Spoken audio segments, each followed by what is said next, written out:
মাসেই শ্রমিকদের ধর্মঘট একেবারে শেষ। আরে বাবা, কাকে কোথায় কখন কিভাবে ব্যবহার করতে হয় আর কিভাবে ছোটে ফেলতে হয় সেটা আমার বেশ ভালোভাবেই জানা আছে।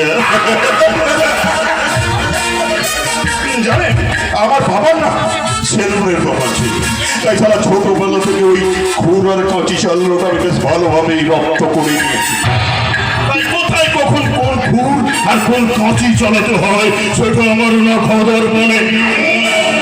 তাই তো শেখর হোসেনকে খুন করে ওর পাঁচটা কয়লা খনির মালিকেরা সারা এখন আমার হাতের মতো।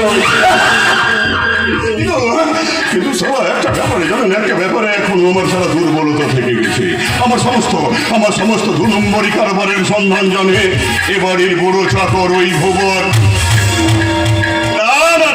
না, ভুবন তো শুধু এ বাড়ির বুড়ো চাকর নয়, ওর সঙ্গে আমার একটা আলাদা পরিচয় আছে, আর সেটা হলো বাবু আপনার কফি।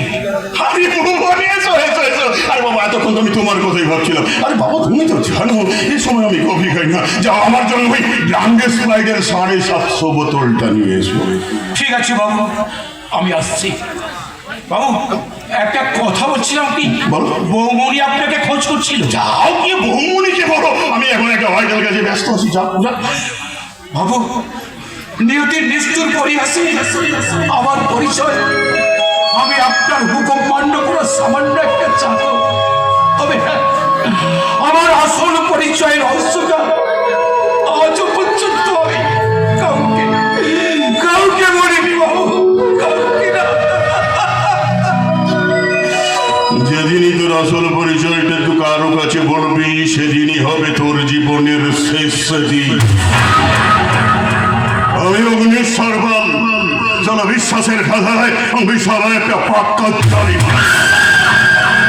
যে করে আমার আস আমি করি তোর সর্বনাশ।